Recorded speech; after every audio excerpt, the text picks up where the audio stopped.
Oh, sure, thank you. Come on up, come on up, come on up. All right. Huh? Yeah.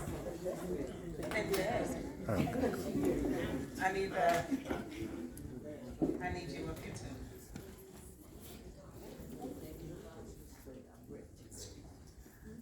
We're just gonna bring up another chair.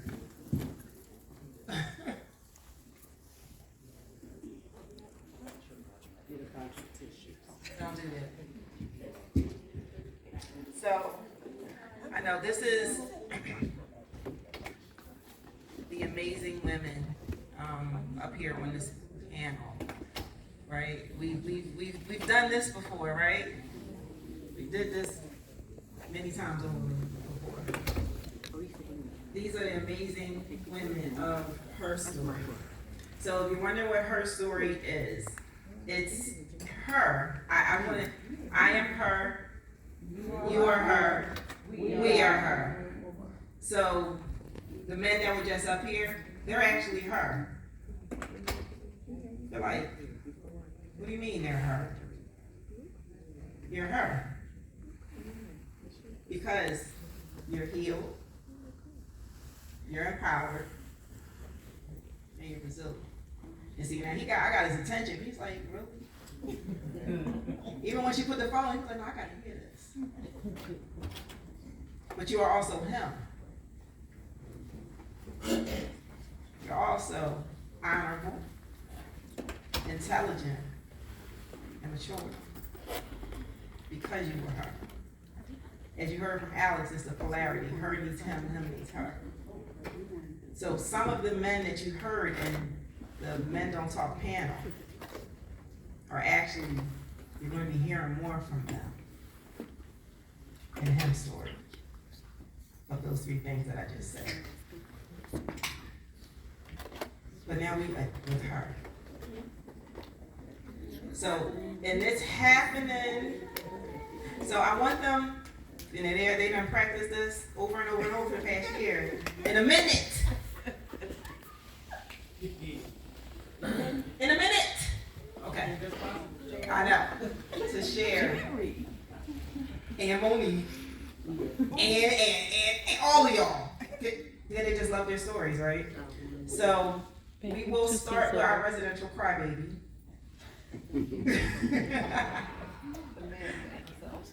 Miss Monique. So I want you to tell everybody who you are and tell them the gist of her story.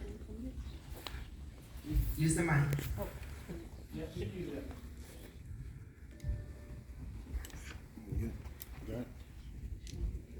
Thank you. Can everyone hear me?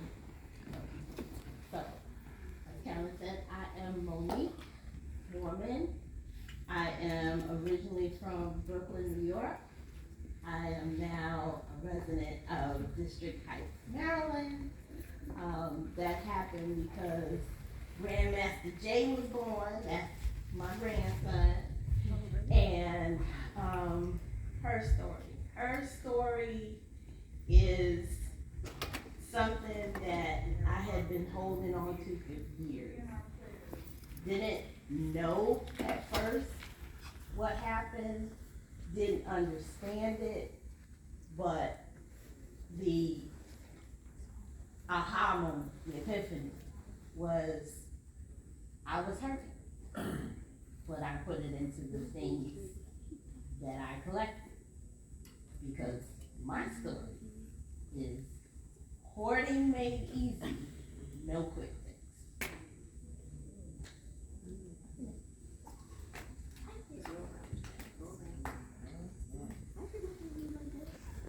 I love you too, Carol. I love you. So, my story came about forced a little bit by Carolyn. She kicked me in the chest, you know. She said, you need to do this. And mine's come from medical standpoint, and dying on the table, coming back, being diagnosed as fully HIV positive. And my chapter is beyond my chapter. story again and again. Hi. Oh, sorry. Hello, everyone. My name is Andrea Adams from Jacksonville, Florida. My story is about a young lady who was very resilient.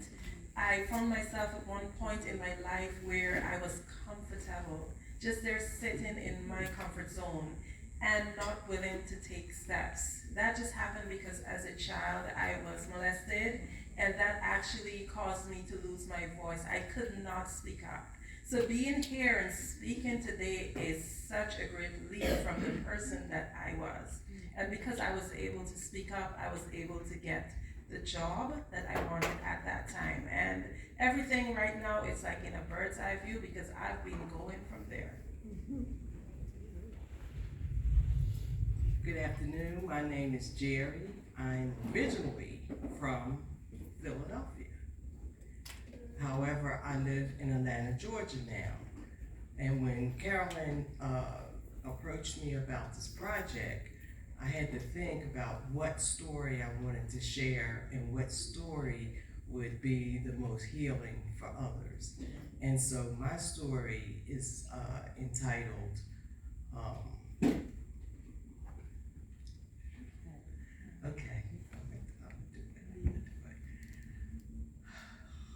Emotional pain. You are not your pain. Emotional bondage. You are not your pain. And so today I've heard a lot of stories about pain, about loss, and I just want to share that you can live in both worlds. You just have to learn how to manage it. And I have been able to do that, and I'm happy to be able to share. Thank you. So that's a snippet introduction to these amazing ladies. These are just a fraction of the women, 25 women, phenomenal women, extraordinary women from around the world, not just Maryland, Florida, Georgia, Philly. You know, you heard, even though she says she's from Florida, but she's really, you know, she's a transplant from the Caribbean. You can probably hear it in her voice. But it's really been a pleasure. So I heard a lot about when we were working through this project. The one thing that I kept hearing about is that this wasn't easy. So talk about why this wasn't easy and what made you push through. Anyone can jump on that one. They start with me so I can get my cry out, which it already is in production. Because she said that she kept hearing it wasn't easy. It's not easy to fully disclose your imperfections, right? And then you feel like, okay, if I put it out there, I know it's gonna produce mixed feelings, and the people that you hope will stick with you through it sometimes don't, right? That's the first level of it. The next level of it is, can I really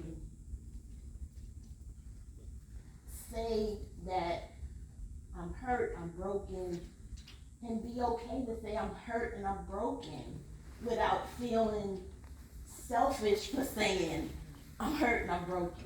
Because you're always expected to be strong, independent, fabulous, okay? Why are you in so much pain when there's other people suffering more than you? It's true. That's always a true case. But your pain is your pain. It doesn't mean that you don't have pain. It doesn't mean you can't identify with it, it doesn't mean that you can't acknowledge it. It just means that you have to let it go. Because if you don't let it go, it expands in so many different ways. Again, let's talk about hoarding. Hoarding is one of those things where it consistently is a battle because you haven't let go of your pain. It has nothing to do with, oh, why they won't just throw it. It's not that. It is not that. It's about the pain. It's about the suffering. It's about the trauma. It's about the loss.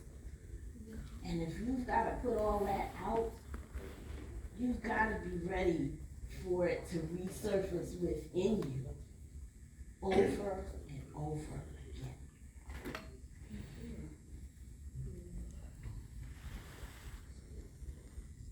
Mine was hard. It still is. It's big. People have said, oh, drug addicts, homosexuals, and things like that come down from being diagnosed. I'm none of that. Happily married for 21 years. Husband is still negative to this day.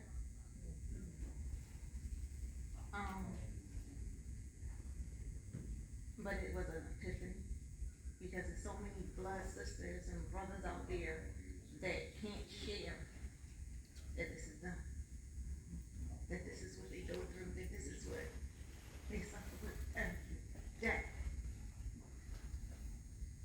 Because you're so afraid for somebody to step in and say, oh, you just was out there.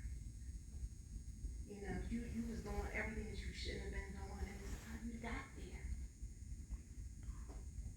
But like I said, I died on the table. Surgery for my brain aneurysm. And they gave me a transfusion, a blood transfusion. They're not gonna tell you, oh, you know, this is where it came from, or there's a possibility that it came from me. That's not what's gonna happen. But how clean is that machine? How clean is that machine that you filtering that blood through? So, for me to tell my story, it was to help somebody else. To let them know that it's okay. You're not alone. And it's not your fault. And that it is hope after the fact. My husband is sitting right there. I love you, baby. Amen.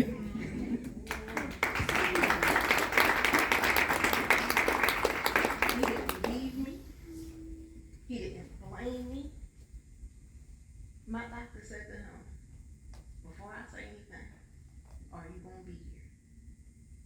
If not, there's the door, because I'm gonna be there for her. And he said, I'm not gonna go anywhere. So, that was a struggle on itself. I'm trying to get it out there. But the amazing other women that was in this book, and their stories, and what they shared, and the sisterhood that came about from this. It's just amazing. The prayers that we had together. You know, if anybody had any issues, we was right there.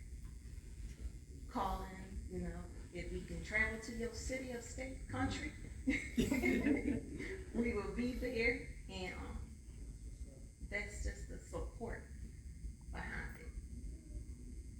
So after that whole struggle of trying to get it out,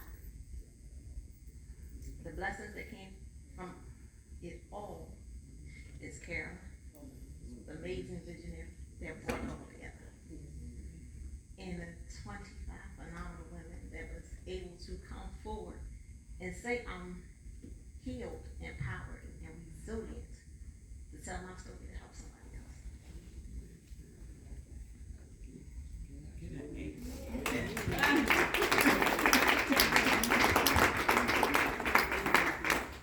For me, pain. Testing? Testing, testing. Okay.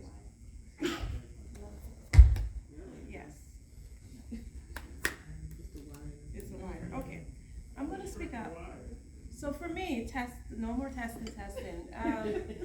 Pain, for me, came in the aspect of being abused. You can be 80, and still, that sticks with you. No matter how many times you think that you have overcome that pain, or how many times you think that, hey, this is it, I'm healed. Having to speak about it, much less write about it, it always brings back that like a fresh wound. So, I didn't elaborate at all on that. I just mentioned it barely in that chapter. But it's because of that experience I was crippled. And I had to bring myself out. And even at the time of writing, even now, I still struggle with communication. Hence why I'm a communication and relationship coach. Because most times the person who's talking the talk, it's hard for them to walk the walk. But I just live in practice. So, many children are going through a lot of stuff. And that's why I myself have placed myself to work with kids, to use what my experience was to help children, especially in third world countries, that I hope to impact. My mission is to leave a global imprint on the lives of kids, to really and truly give them a platform where they can learn or have that freedom to express themselves. I believe that my pain and being able to share my story exposes me in places where I can actually really and truly be able to help them. So pain, yes, it was painful just thinking back about my experiences and having to see how really and truly, if we do not protect our children, how the effects of it follow them for the rest of their lives. Some children, they're abused and they grow up and they abuse others. They abuse their own kids. They abuse people who they come into contact with. So for me, one of the effects of it would have been me not being able to speak up, and I still struggle with it.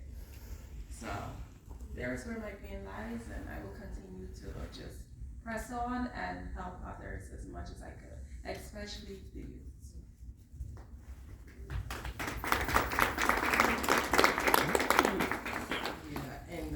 For me, it was a healing process for me to be able to talk about the death of my child. And then I started thinking it wasn't just the death of my child, but it was the other losses. It was the loss of my uncle who just left one day and never returned.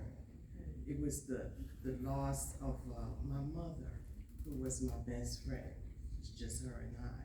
So it was a process for helping me face the losses that would cause me to break down or not be able to move forward on projects. I'd wake up, be ready to go, and then all of a sudden, a sadness would come over me.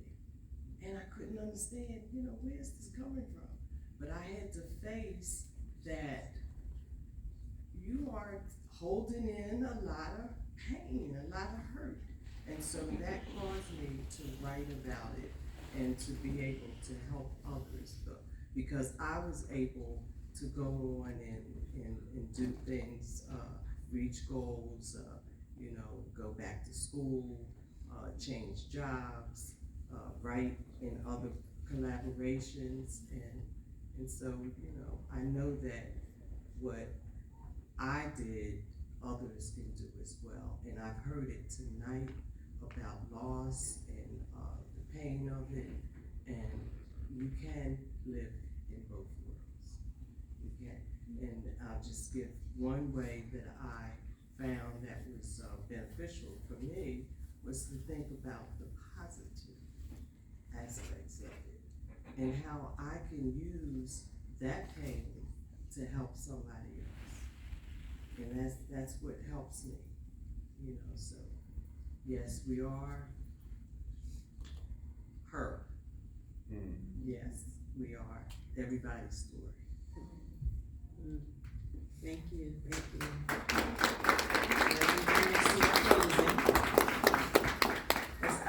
want to put a play on words because I like, as you can tell, her, him, CYWC. Like, it's just a thing about acronyms for me, right? They had meaning. At least that's what is dropped into my spirit. And so,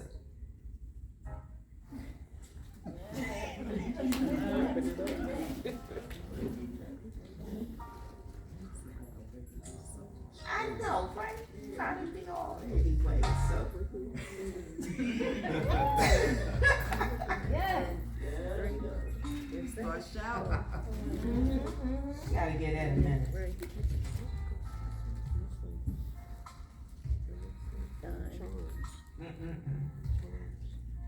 I want you guys to think about what you heard these ladies say. And I want you to look at hoarding differently.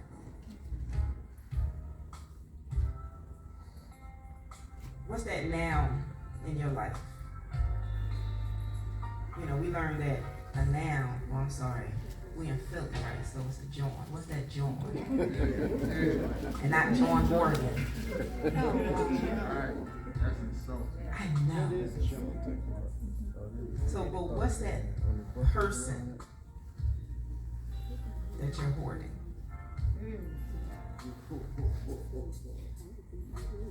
What's that place in your mind, in your heart, in your soul that you're hoarding that doesn't need to be there? And then what's that thing? So that's what her is. It's releasing that joy out your life.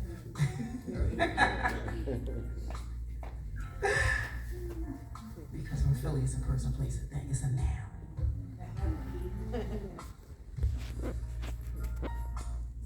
It's no quick, easy fix. Because it's some emotional bondage. We gotta learn to persevere.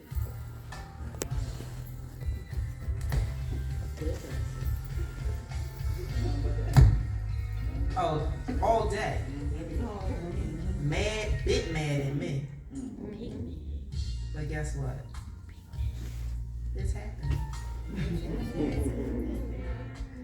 No matter what you say, no matter what you do, it's happening. Beyond my shadow of death, it's happening. And I lost several minds up in this place, but yet it's happening.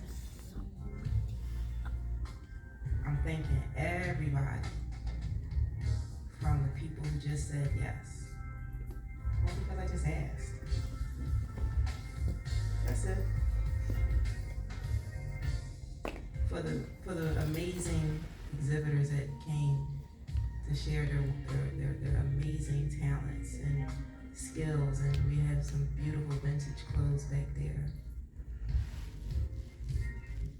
We have a staff age that empowers through employment.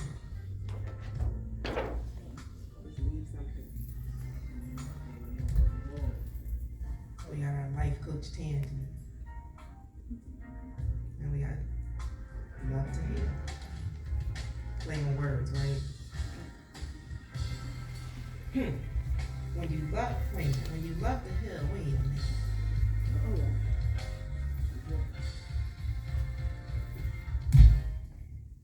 Anything that's vintage has value.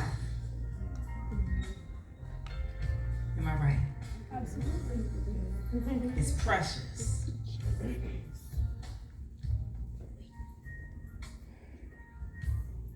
Because it's empowerment. Because we are creating the look that our Maker has given us. To be our own life coach. Because it takes that village to heal that fire and red soul in your body. And when you are able to get into that space, you become my sister.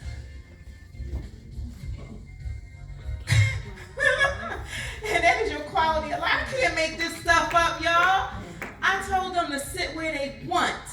So you gotta have a different set of eyes to see what I just saw. Did you just experience what was surrounded in this room? The story that was already told. The stories that's always in your life. Her story. Always.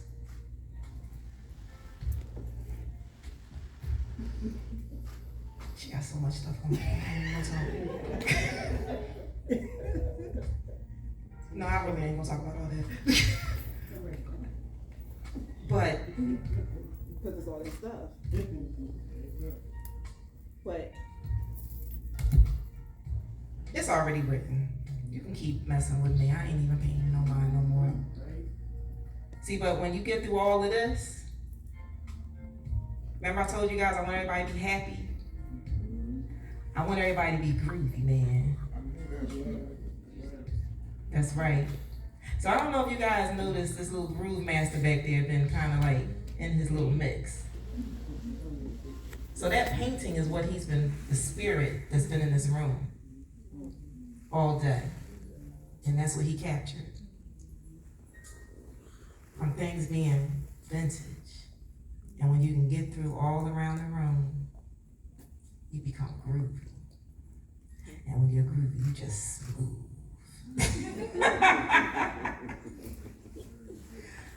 I thank all of you so much. From all the speakers, all the spotlights. Shelly Shell that I'm like fangirling, I didn't even know. And as we close again, I want to bring up somebody, but I'm gonna let, cause I know you're gonna do it well, to bring up this young lady. You ready, Chris? All right. As ladies, as we step down, do you want me to introduce, you want to introduce her? Okay. Oh, we're gonna flow. So we are gonna, you want us to stay up here with you? All right, okay, she want us to get down. She want the stage to herself. I ain't mad at her.